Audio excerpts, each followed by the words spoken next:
they will take you into the hellfire. ربنا تقبل منا إنك أنت السميع العليم وتب علينا يا مولانا إنك أنت التواب الرحيم برحمتك يا أرحم الراحمين آمين. In Surah An-Nisa, give her a warning. If the warning does not resolve the problem, then put her to sleep separately.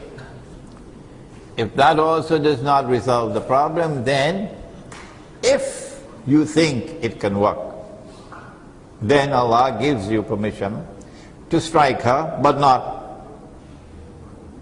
not with a big piece of wood that will break open her skull. No, it's not an act of brutality. Don't be stupid and come at that with us. The Quran is not advocating brutality. Stupid people say that. Let me repeat it one more time. Stupid people say that. The Quran is actually advocating an act of mercy. He said use something like a toothbrush. It is a psychological blow intended to wake her up.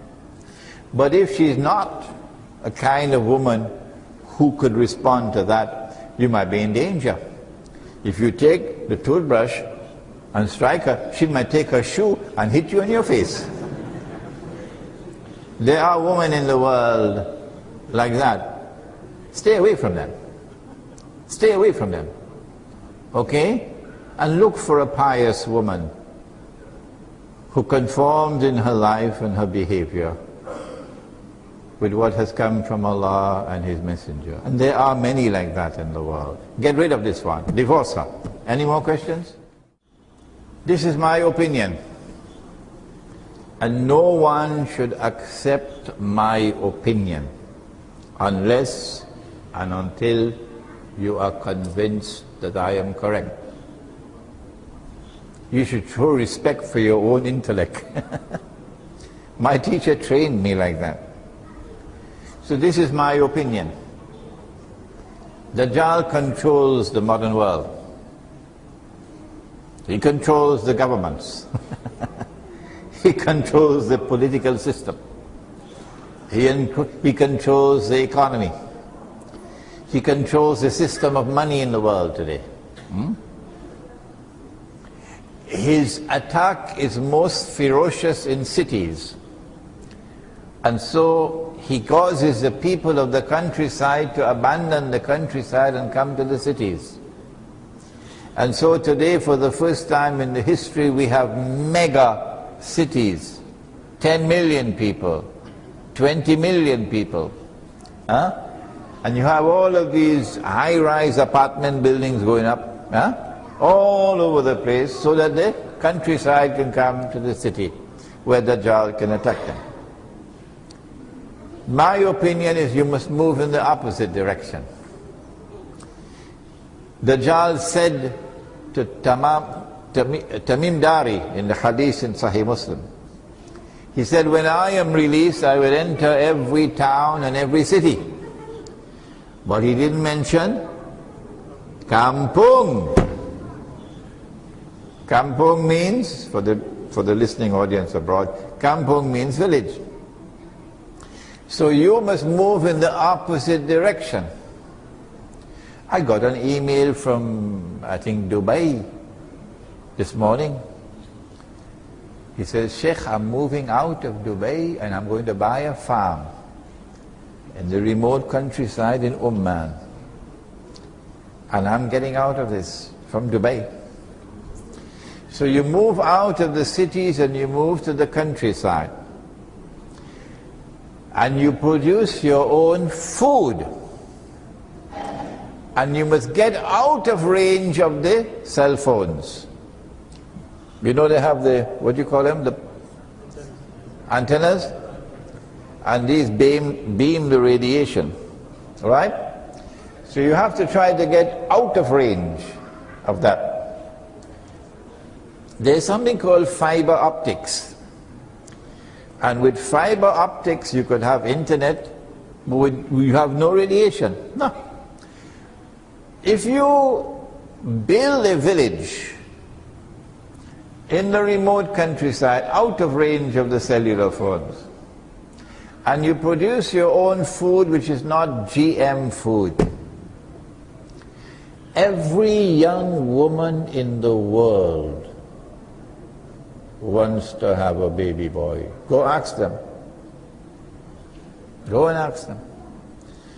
But they cannot get a husband tomorrow who can give them a baby boy, except in this remotely located Muslim village. Yeah. Any more questions? No more. So, yes. Two more, and that's it, okay? Two more, and that's it. At the Muslim Scholars Conference, did they discuss a global plan in order to counterattack all this? What do you think we did tonight? It is because we are not getting a response from the scholars of Islam. This book was written 10 years ago, and no response. We want them to tell us, what does the Quran say that explains the world today? So now we are moving into a different phase. Now we are publicly asking them to respond. And this is going to be on YouTube tomorrow. And we even calling the names of our respected and learned scholars of Islam, not to in any way disrespect them. Professor Dr. Yusuf Qaradawi has written very good books, learned man. I mentioned his name today. I hope that it reaches him, to provoke him and the association of Muslim scholars that he leads. Come on, we've waited long enough. We are demanding an answer now. Yeah. Last question.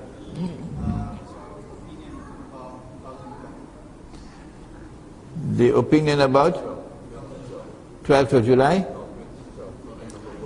2012, that the world will end on 2012? Is that why you're eating so much durian now? Whenever Dajjal is beating his drum on something, as he's beating his drum on 2012, you must know something is planned. Okay? Since the world is now expecting something big, 2012. So let us not disappoint them. What is it likely to be? I can think of a number of things. I can think, for example, of a nuclear explosion in an American city.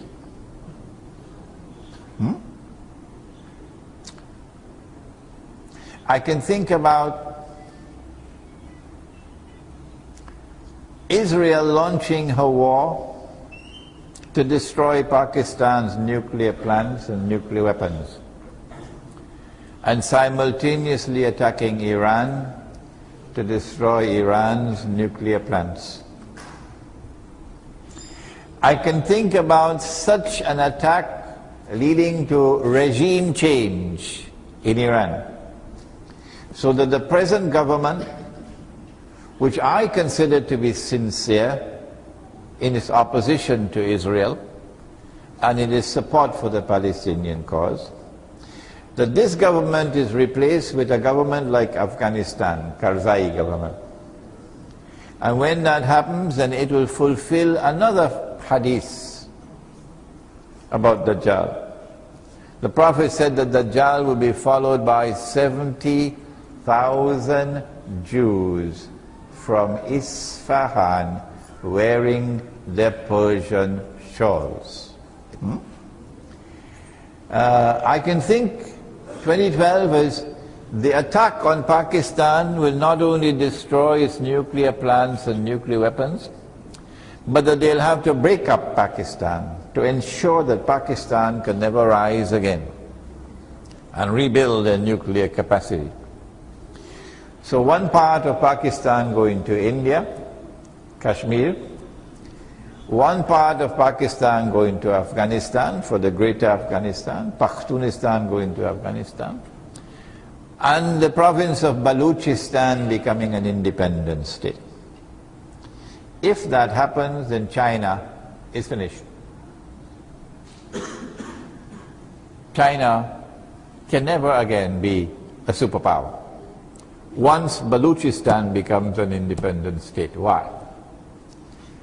Because there's a Chinese-built port on the Baluchistan coast facing the Gulf of Oman at a place called Gwadar. The Chinese intend, and the Pakistanis have now agreed, that Gwadar will become a naval port, not just a port, a naval port. If it becomes a naval port built by the Chinese, maintained by the Chinese, then Chinese nuclear-powered submarines and Chinese nuclear-powered ships can now have a fighting chance to patrol that area and to protect Chinese oil import. Because without oil, China is gone.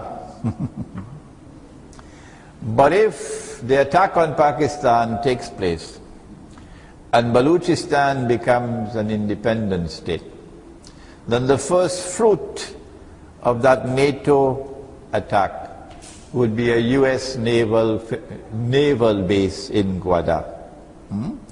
If the United States gets a naval base in Gwadar, China is finished.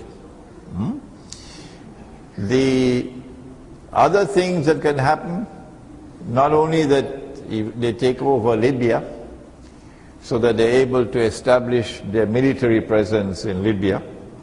So when Israel attacks Egypt in 2012, the attack will come from both sides of Egypt. Egypt will be cornered. But finally, that by 2012, maybe before that, but by 2012, they're able to get rid of the regime in Syria.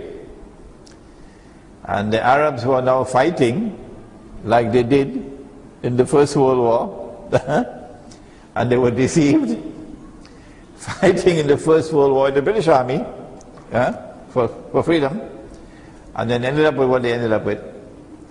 Those Arabs who are now fighting with American support against the Syrian regime in what I call a Yankee jihad will eventually succeed. And when they succeed and they take over Syria, the implication will be that Russia would lose its naval port on the Syrian coast. That naval port in the Syrian coast is the only access that Russia has for a military presence in the Mediterranean Sea. That's the only one in Syria. And so the uprising in Syria is eventually meant to cut Russia's throat. And that one, Pakistan, eventually to cut the Chinese throat. But that's enough for now. This is the last question. I thank you very much for coming out tonight. And when the lecture is over and Salat is over, if you want me to autograph any books, please do bring them to me. Assalamu alaikum wa rahmatullah.